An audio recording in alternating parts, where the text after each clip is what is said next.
2020년 9월 27일 주일 새벽 예배를 시작하겠습니다. 사도신경으로 우리의 신앙을 고백합니다. 전능하사 천지를 만드신 하나님 아버지를 내가 믿사오며 그 외아들 우리 주 예수 그리스도를 믿사오니 이는 성령으로 잉태하사 동정녀 마리아에게 나시고 본디오 빌라도에게 고난을 받으사 십자가에 못 박혀 죽으시고 장사한 지 사흘 만에 죽은 자 가운데서 다시 살아나시며 하늘에 오르사 전능하신 하나님 우편에 앉아 계시다가 저리로서 산자와 죽은 자를 심판하러 오시리라. 성령을 믿사오며 거룩한 공예와 성도가 서로 교통하는 것과 죄를 사하여 주시는 것과 몸이 다시 사는 것과 영원히 사는 것을 믿사옵나이다. 아멘. 찬송가 382장 너 근심 걱정 말아라 함께 찬양하겠습니다. 너 근심 걱정 말아라 주 너를 지키리 주 날개 밑에 거하라 주 너를 지키리 주 너를 지키리 아무 때나 어디서나 주 너를 지키리 늘 지켜주시리 어려워 낙심될 때에 주 너를 지키리 위험한 일을 당할 때 주 너를 지키리 주 너를 지키리 아무 때나 어디서나 주 너를 지키리 늘 지켜주시리 너 쓸 것 미리 아시고 주 너를 지키리 구하는 것을 주시며 주 너를 지키리 주 너를 지키리 아무 때나 어디서나 주 너를 지키리 늘 지켜주시리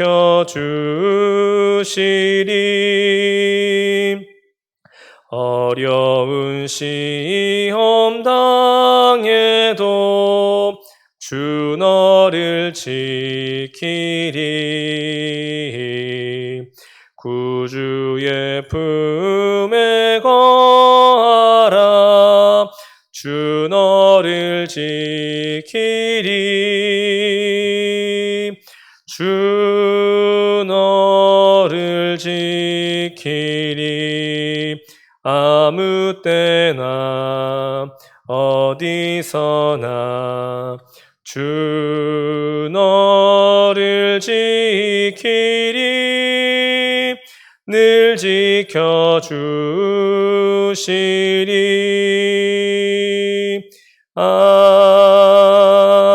아멘.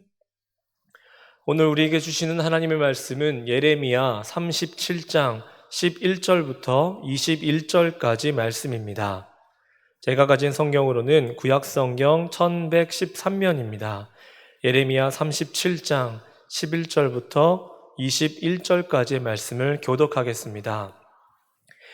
갈대아인의 군대가 바로의 군대를 두려워하여 예루살렘에서 떠나매 예레미야가 베냐민 땅에서 백성 가운데 분깃을 받으려고 예루살렘을 떠나 그리로 가려 하여 베냐민 물에 이른즉 하나냐의 손자요 셀레미야의 아들인 이리야라 이름하는 문지기의 우두머리가 선지자 예레미야를 붙잡아 이르되 내가 갈대아인에게 항복하려 하는도다.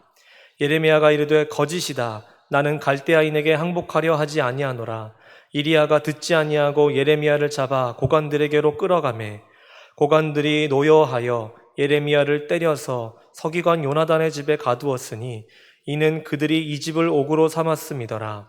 예레미야가 뚜껑 씌운 웅덩이에 들어간 지 여러 날 만에 시드기야 왕이 사람을 보내어 그를 이끌어내고 왕국에서 그에게 비밀이 물어 이르되 여호와께로부터 받은 말씀이 있느냐? 예레미야가 대답하되 있나이다. 또 이르되 왕이 바벨론의 왕의 손에 넘겨지리이다. 예레미야가 다시 시드기야 왕에게 이르되 내가 왕에게나 왕의 신하에게나 이 백성에게 무슨 죄를 범하였기에 나를 옥에 가두었나이까? 바벨론의 왕이 와서 왕과 이 땅을 치지 아니하리라고 예언한 왕의 선지자들이 이제 어디 있나이까? 내 주 왕이여 이제 청하건대 내게 들으시며 나의 탄원을 받으사 나를 서기관 요나단의 집으로 돌려보내지 마옵소서. 내가 거기에서 죽을까 두려워하나이다. 이에 시드기야 왕이 명령하여 예레미야를 감옥들에 두고 떡 만드는 자의 거리에서 매일 떡 한 개씩 그에게 주게 하매 성중에 떡이 떨어질 때까지 이르니라. 예레미야가 감옥들에 머무니라. 아멘. 먼저 오늘 본문의 배경은 이 예루살렘을 완전히 포위하고 있던 바벨론 군대가 이 유다를 돕기 위해 올라온 이 애굽의 군대와의 전쟁을 위해서 일시적으로 그 포위를 해제한 상태에서 시작됩니다. 11절 말씀에 갈대아인의 군대가 바로의 군대를 두려워하여 예루살렘에서 떠나매라고 기록했습니다. 여러분 먼저 잠시 수정해야 할 부분이 있습니다. 특별히 11절 말씀에 두려워하여라는 구절인데 이 구절은 잘못된 번역으로 알려져 있습니다. 적절한 번역은 이 바로의 군대 때문에 라는 번역입니다. 왜 그렇게 생각이 되냐면 이 바벨론 군대는 애굽 군대를 무서워할 이유가 전혀 없었기 때문입니다. 이미 갈그미스 전투에서 승리했고 패권을 장악했기 때문에 바벨론은 단지 전쟁을 위해서 군대를 철수한 것뿐이지 두렵기 때문에 군대를 철수한 것은 아니다라고 많은 학자들도 여기에 동의하고 있습니다. 그러니까 이것을 먼저 수정한 후에 우리가 말씀을 좀 계속해서 이어나가겠습니다. 이제 이런 상황에서 12절은 예레미야에게 어떤 일이 일어나는지를 보여줍니다. 12절 말씀에 예레미야가 베냐민 땅에서 백성 가운데 분깃을 받으려고 예루살렘을 떠나 그리로 가려 하여라고 되어 있습니다. 성경학자들은 이 부분을 예레미야 32장의 사건과 관련지어서 생각합니다. 여러분 32장에서 어떤 일이 있었습니까? 당시 시드기야 왕 때였는데 이 예레미야가 시위대 뜰에 갇혀 있던 상태였습니다. 근데 하나님께서 예레미야에게 말씀하십니다. 아나돗에 있는 하나멜의 밭을 사라고 말씀하셨습니다. 그래서 이와 관련해서 아마도 예레미야가 이 자신의 소유가 된 이 하나멜의 밭을 물려받기 위해서 고향인 아나돗으로 가려고 했던 것은 아닌가라고 이렇게 생각을 합니다.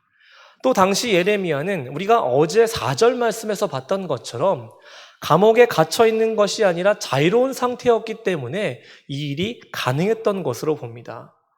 여러분 그러나 예레미야가 베냐민 땅에 갈 수 있었습니까? 가지 못했습니다. 13절에 그 이유가 있습니다.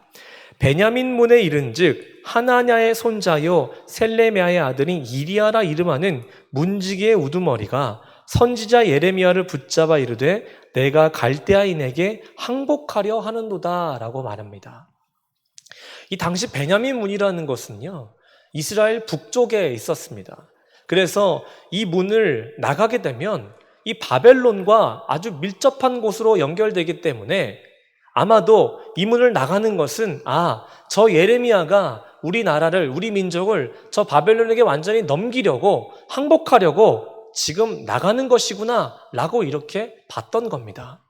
그래서 예레미야가 베냐민 땅으로 가는 것을 용납할 수 없었던 겁니다. 생각해보면 여기에 두 가지 이유가 또 있을 것 같습니다. 하나는 이리야가 예레미야가 선포했던 그 메시지를 이미 들어서 알고 있었기 때문이라는 겁니다. 그 메시지가 21장 8절부터 10절까지의 말씀인데 제가 한번 읽어드리겠습니다. 여호와께서 말씀하시기를 보라 내가 너희 앞에 생명의 길과 사망의 길을 두었노라. 너는 이 백성에게 전하라 하셨느니라. 이 성읍에 사는 자는 칼과 기근과 전염병에 죽으려니와 너희를 애워싼 갈대아인에게 나가서 항복하는 자는 살 것이나 그의 목숨은 전리품같이 되리라. 여호와의 말씀이니라. 내가 나의 얼굴을 이 성읍으로 향함은 복을 내리기 위함이 아니요 화를 내리기 위함이라. 이 성읍이 바벨론 왕의 손에 넘김이 될 것이요 그는 그것을 불사르리라 라는 예언의 말씀이었습니다. 그래서 이리야가 이 말씀을 이미 알고 있었기 때문에 예레미야를 막으려 했던 것이 첫 번째 이유라고 볼 수가 있습니다. 두 번째 이유는 예레미야에 대한 개인적 감정 때문이었을 것으로 보입니다. 여러분 짧게 언급된 이 이리야의 족보를 다시 한번 보시기 바랍니다. 하나냐의 손자 셀레미야의 아들이라고 했습니다. 여기서 하나냐, 여러분 혹시 기억나십니까?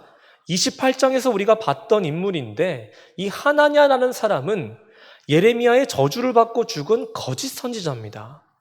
그러면 이 하나냐의 손자였기 때문에 이리야가 분명 앙심을 품고 있었겠지 않겠습니까? 근데 때마침 예레미야와 마주쳤으니 그 앙심을 풀어낼 수 있는 기회로 여겼을 겁니다. 그래서 예레미야에게 누명을 씌워서 그를 공궁에 빠뜨린 것이죠. 속수무책으로 당할 수밖에 없었던 그 예레미야는 자신의 결백을 주장했지만 받아들여지지 않았습니다. 14절 15절 말씀에 보면 예레미야가 이르되 거짓이다. 나는 갈대아인에게 항복하려 하지 아니하노라. 이리야가 듣지 아니하고 예레미야를 잡아 고관들에게로 끌어가매 고관들이 노여워하여 예레미야를 때려서 서기관 요나단의 집에 가두었으니 이는 그들이 이 집을 옥으로 삼았음이더라 라고 말씀합니다. 그들은요 예레미야의 삶, 예레미야의 사역, 예레미야의 생명에는 관심을 두지 않았습니다. 관심이 없었습니다. 오로지 그가 선포한 메시지에 대해서 불편한 감정을 갖고 폭력적인 언행을 표출해냈을 뿐입니다. 하나님의 사람들은 이 세상에서 믿음을 지켜내느라 오해를 사기도 하고 비난을 받기도 하고 억울한 일을 당하기도 합니다. 여러분 많이 들어보셨을 것 같은데요. 이 초대교회 역사 중에 유명한 일화가 있습니다. 이것은 세상이 성도를 어떤 시선으로 대했는지를 아주 잘 보여줍니다. 초대교회 당시 로마 당국은 이 그리스도인들이 자기들처럼 우상을 만들어 섬기는 것이 아니라 하나님 외에 다른 것들은 다 헛된 것들이다. 이렇게 선언했기 때문에 이들을 가리켜서 뭐라고 얘기했냐면 불경건한 무신론자들이다 라고 말하면서 비판했습니다. 또 그리스도의 가르침 중에 형제를 사랑하는 것, 그것을 실천하는 것을 단순히 정욕적이고 성적인 것으로 왜곡해서 근친상간을 행하는 그런 방탕한 자들이다 라고 또한 비난했습니다. 또한 그리스도인들이 이 그리스도의 거룩하신 죽음을 기념하기 위해서 행하는 그 성천에 대해서도 비방했는데 그리스도의 찢기신 살과 흘리신 피를 기념하는 의식을 왜곡해서 실제적인 식인제전, 피해저전을 버린다라고 여겨버린 것입니다. 성경에서 마태복음 11장에 보시면 세례요한을 향한 사람들의 시선도 그랬습니다. 마태복음 11장 18절 19절 말씀에 보면 먹지도 않고 마시지도 아니하며 그들이 말하기를 귀신이 들렸다 하더니 보라 먹기를 탐하고 포도주를 즐기는 사람이요 세리와 죄인의 친구로다 라고 하는 것을 보게 됩니다. 그러니까 가져다 붙일 수 있는 말들은 다 가져다 붙여서 조롱하고 조소하고 어떻게 해서든 그 명예를 깎아내리려 했다라는 겁니다. 그런데 상대에게는 결코 쉽지 않은 이 세상의 말과 시선 앞에서 요한의 삶은 어땠으며 또 초대 교인들의 그 삶은 어땠습니까? 저는 이렇게 한번 표현해 봤습니다. 당당히 맞섰다라고 말입니다. 오직 말씀 위에 굳건하게 서서 그들의 말이 어떠했든 그들의 시선이 어떠했든 말씀의 삶으로 견디고 또 견뎌냈고 당당히 그들과 마주했습니다. 그들이 견뎌낼 수 있었던 이유가 무엇일까를 생각해 보면 하나님에 대한 확신 때문이었고 언약에 대한 신실한 그 믿음이 있었기 때문이라는 겁니다. 어떤 순간에도 어떤 말들이 들려온다 할지라도 나에게 허락하신 이 믿음을 잘 지켜낸다고 한다면 구원의 은혜가 반드시 임하게 될 것을 절대적으로 신뢰했기 때문이라는 겁니다. 여러분, 그렇다면 우리는 오늘을 어떤 믿음으로 살아내고 있습니까? 또 오늘이라는 시간을 어떤 믿음을 가지고 살아가고 있습니까? 세상의 편견, 왜곡된 그 시선을 피하고자 그리스도인이라는 그 신분을 숨기며 살고 있습니까? 아니면 말씀을 삶으로 살아내면서 당당하게 서며 당당하게 살아가고 있는 그런 그리스도인들입니까? 여러분, 우리 창동교회 성도님들은요, 이 세상의 시선을 바꿀 수 있는 그 거룩한 삶을 살아가시는 여러분이 되시기를 축원합니다. 예수 그리스도께서 가르치신 그 가르침을 이 땅에서 잘 살아내심으로 여러분을 통해서 하나님의 이름이 드러나고 하나님의 영광이 드러나고 예수 그리스도의 그 복음의 진리가 더 드러나게 되는 그런 일들이 여러분의 삶을 통해서 일어나기를 원합니다. 그러면 하나님께서도 여러분의 길을 더욱더 복되게 하시고 끝까지 그 길을 인도해 주실 것입니다. 또 우리 성도님들은 진리의 말씀에 영안이 더 열리고 귀가 더 열리게 되기를 축원합니다. 본문의 이리야와 고관들은 예레미야의 말을 듣지 않았습니다. 아니, 정확하게는 그 유다 백성들을 향하신 하나님의 말씀을 듣지 않았습니다. 하나님의 음성이 아닌 그들의 시선에서 거짓을 선포하고 있는 것 같은 그 한 사람의 말로 여겨버린 겁니다. 여러분, 이들의 모습은 우리에게 우리의 눈과 귀는 말씀을 향해서 과연 제대로 열려 있는가를 돌아보게 합니다. 대부분 사람들은 보고 싶은 것만 보고 듣고 싶은 것만 들으며 살려고 합니다. 듣기 거북하고 받아들이기 싫은 것이라고 해도 참되고 옳은 말이라면 그것을 받아들이고 더 깊이 이해해보고자 하는 그 눈을 돌리는 사람은 극히 드뭅니다. 성경을 대하는 것도 그렇습니다. 좀 부끄럽고 안타까운 일이지만 성경을 읽다가 막히는 부분이 나온다거나 아니면 가슴을 좀 치는 것 같은, 마음을 치는 것 같은 그 말씀이 나오면 그 부분은 내가 넘어갑니다 라고 말하는 그런 사람도 만났었습니다. 꽤 오랫동안 신앙생활을 해왔던 사람이었는데 말입니다. 여러분, 그러나 하나님께서 원하시는 것은 무엇입니까? 우리의 영혼이 열려서 참 진리를 보며 사는 겁니다. 우리의 귀가 열려서 주님의 음성에 집중하는 삶입니다. 눈의 초점이 하나님을 향해 있고 귀가 하나님을 향해 열려 있을 때 그때 우리 삶은 진정으로 복된 삶이 되는 것입니다. 예수님 당시의 사람들 눈과 귀가 닫혀서 예수님을 귀신의 왕 바알세불과 연관시키기도 하고 메시아로 받아들이지도 않았습니다. 얼마나 답답하셨는지 예수님께서는요, 요한복음 14장 10절 11절 말씀을 통해서 이렇게 말씀하셨습니다. 내가 아버지 안에 거하고 아버지는 내 안에 계신 것을 내가 믿지 아니하느냐? 내가 너희에게 이르는 말은 스스로 하는 것이 아니라 아버지께서 내 안에 계셔서 그의 일을 하시는 것이라. 내가 아버지 안에 거하고 아버지께서 내 안에 계심을 믿으라. 그렇지 못하겠거든 행하는 그 일로 말미암아 나를 믿으라 라고 말씀하셨습니다. 어떤 뜻이 담겨 있는 것입니까? 제발 좀 영적인 눈을 떠서 참 진리를 바라보고 제발 그 귀를 열어서 내 말을 좀 듣고 순종하라는 그런 예수님의 말씀인 것입니다. 사랑하는 성도님들, 우리 성도님들은 영안을 뜨고 오직 한 분 하나님을 바라보며 살아가시길 바랍니다. 우리의 길을 세상이 아니라 하나님께 열어서 참 진리만 들으며 살아가시길 바랍니다. 그 진리의 말씀이 우리 삶을 복되게 할 것이고 구원의 길로 계속 인도해 주실 것입니다. 이제 두 번째 단락을 좀 보겠습니다. 예레미야의 상황이 여기선 좀 바뀝니다. 뚜껑 씌운 웅덩이에 그가 있었다고 했는데 이 지하 감옥이라고 말할 수 있습니다.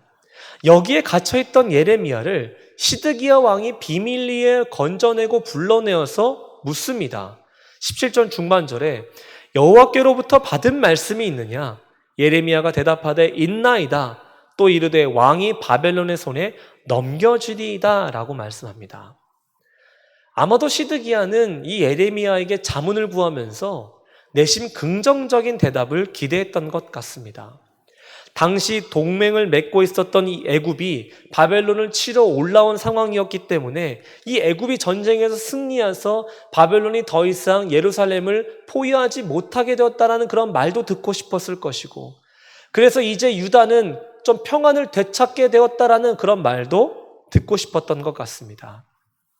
하지만 이 시드기야의 질문에 예레미야의 대답은 한결같았습니다. 바벨론에 의해서 유다는 멸망한다라는 겁니다. 여러분, 근데 참 놀랍지 않습니까? 지금 예레미야는 어쩌면 목숨이 참 위태로운 순간이라고 말할 수가 있습니다. 어떻게 답변을 하느냐에 따라서 그가 죽을 수도 있는 그런 상황이었기 때문입니다. 사람은 자기가 불리해지면 그 상황을 모면하기 위해서 말을 바꾸고 마음을 바꾸지 않습니까? 그런데 예레미야는 지금 그렇지 않았습니다. 지금 상황을 본 것이 아닙니다. 예레미야는 오로지 하나님께 사명을 받은 자로 그 사명을 다해야 한다는 그 굳은 의지를 가지고 있었다는 것을 봅니다. 자신이 처한 상황이 어떻든지 이 진리의 말씀을 전하는 것이 하나님께서 바라고 계신다는 것을 그는 분명하게 알고 있었다는 겁니다. 담대하게 하나님 말씀을 다시금 분명히 전했던 그 예레미야, 여러분, 그가 어떻게 됐습니까? 죽었습니까? 그렇지 않습니다. 21절 말씀에 보니까 이에 시드기야 왕이 명령하여 예레미야를 감옥들에 두고 떡 만드는 자의 거리에서 매일 떡 한 개씩 그에게 주게 하매 성중에 떡이 떨어질 때까지 이르니라. 예레미야가 감옥들에 머무니라. 여전히 처한 환경이 온전한 곳은 아니었지만 그래도 지하 감옥보다는 나은 환경으로 바뀌었습니다. 여러분, 이것을 어떻게 보십니까? 예레미야의 변론이, 예레미야의 그 말이 시드기야의 마음을 움직인 것일까요? 저는 본문을 묵상하다가 그렇게 보이지 않았습니다. 우리가 금요일에 함께 나눴던 것처럼 이 또한 여호와께서 행하신 일이라고 생각했습니다. 상황과 환경을 보지 않고 오직 진리를 전하고자 했던 그 예레미야를 여호와께서 귀하게 여기시고 그 생명을 지켜주시고 그의 삶 가운데 이 거룩한 일을 보여주셨다라는 겁니다. 여호와께서 또한 그 시드기야의 왕의 마음까지도 움직여 주셨다라는 겁니다.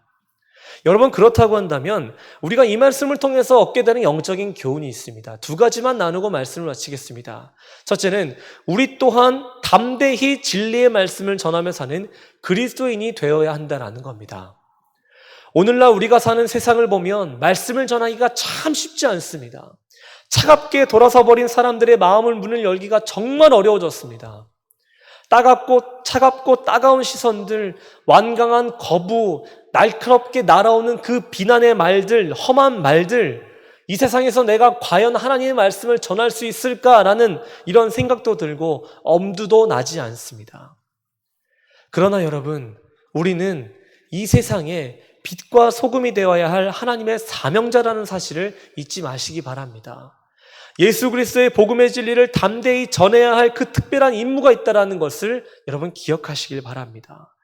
과연 할 수 있을까라는 생각, 이것은 세상을 바라봤을 때 생기는 염려이자 불안감입니다.